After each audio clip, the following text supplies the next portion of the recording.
Bismillahirrahmanirrahim. Assalamualaikum warahmatullahi wabarakatuh. Teman-teman informatika, Bapak, Ibu, dan guru yang saya hormati, kita berjumpa lagi di topik kali ini, yaitu tentang kurangnya minat belajar siswa pada saat pembelajaran.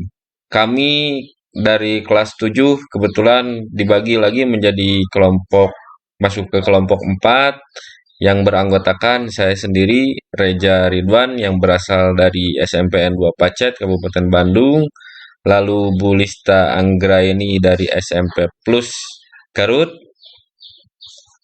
lalu ada Bapak Hari Rahmadi dari SMPN 4 Metro Lampung, lalu ada Bapak Iwa Margana dari SMPN 1 Cimahi, lalu ada Bapak Suhendar dari SMPN Sumber Cirebon. Kelompok 4 kebetulan kali ini akan mengangkat tentang kurangnya minat siswa dalam belajar informatika. Dan yang pertama-tama kita mengidentifikasi masalah, lalu kemudian ada solusinya, lalu ada praktik baiknya. Identifikasi masalah yang pertama akan dipaparkan langsung oleh Bapak Suhaidar, waktu dan tempat. Monggo saya persilakan ke Bapak Suhaidar, Pak. Bismillahirrahmanirrahim. Assalamualaikum warahmatullahi wabarakatuh. Waalaikumsalam warahmatullahi wabarakatuh. Bapak Ibu, saya Suhaindar dari SMP Negeri 1 Sumber Kabupaten Cirebon dan tergabung di kelompok 4. Identifikasi masalah yang sering terjadi ini khususnya di kelompok kami, di kelompok 4. Itu sebetulnya banyak sekali permasalahan yang terjadi ketika kita mengajar. Yang pertama adalah siswa kurang aktif saat pembelajaran.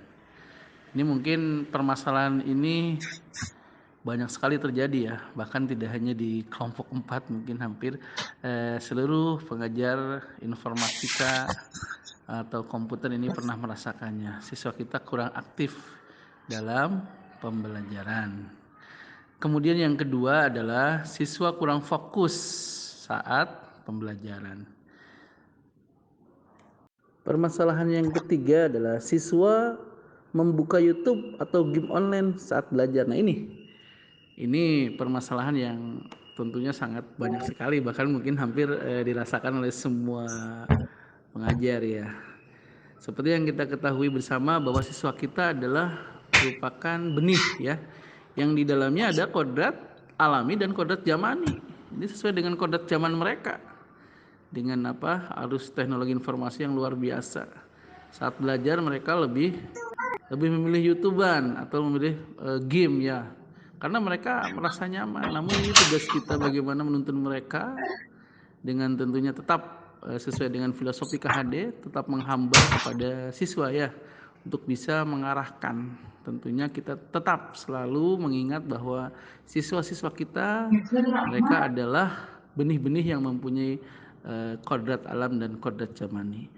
Permasalahan selanjutnya adalah metode mengajar guru kurang inovatif atau lebih banyak ceramah. Ini disadari atau tidak disadari, diakui atau tidak kita akui, ini masih banyak.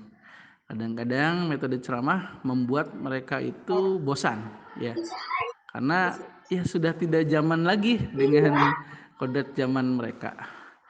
Yang kelima adalah permasalahan yang banyak juga terjadi, proses belajar tidak sesuai dengan karakteristik belajar siswa.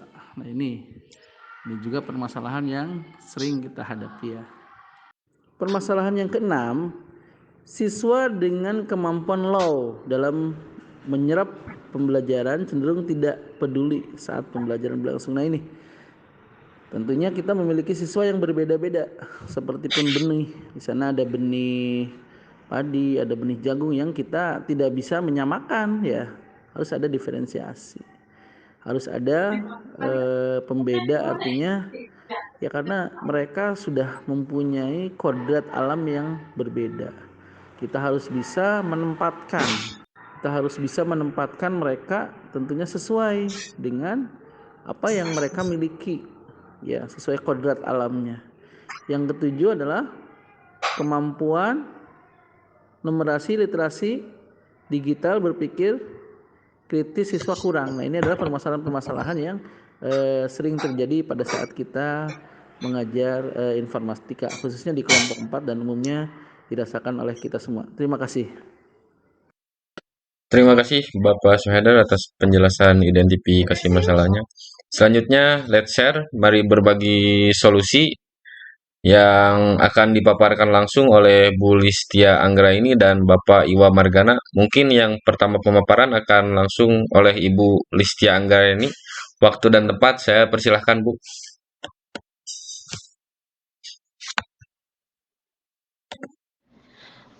Solusinya yang pertama, libatkan saya maka saya belajar.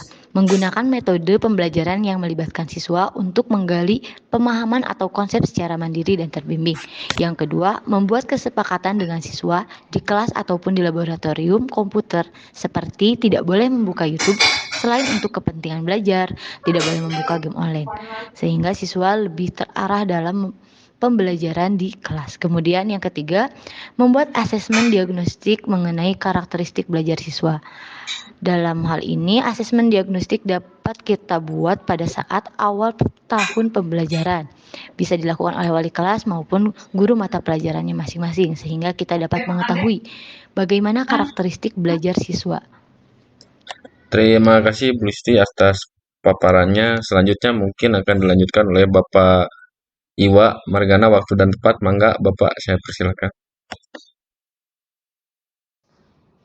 Baik, Bapak Ibu, kita lanjutkan kembali. Berikutnya adalah solusi dengan menggunakan model dan metode pembelajaran yang variatif. Dalam hal ini kita sebagai guru harus bisa membuat siswa tertarik dengan metode pelajaran yang kita berikan. Yang kedua, solusi berikutnya dari 7 solusi yang disampaikan, membuat asesmen diagnosis bidang keunggulan atau kegemaran siswa sebagai dasar tutur sebaya. Dalam hal ini kita akan mencoba mengangkat kemampuan siswa dalam satu aplikasi sehingga menjadi ketertarikan bagi siswa yang lainnya. Kemudian yang berikutnya yaitu melakukan pembelajaran berdiferensiasi sehingga siswa kategori high, medium, dan low dapat mengikuti pembelajaran dengan baik. Ini akan kita coba siswa yang berkemampuan baik dalam hal komputer akan menjadikan tutor bagi siswa yang kebetulan kemampuannya low dan seterusnya.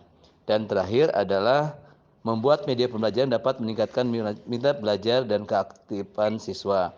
Dalam hal ini guru dituntut untuk membuat media yang sekiranya dapat menarik siswa agar tertarik dengan komputer.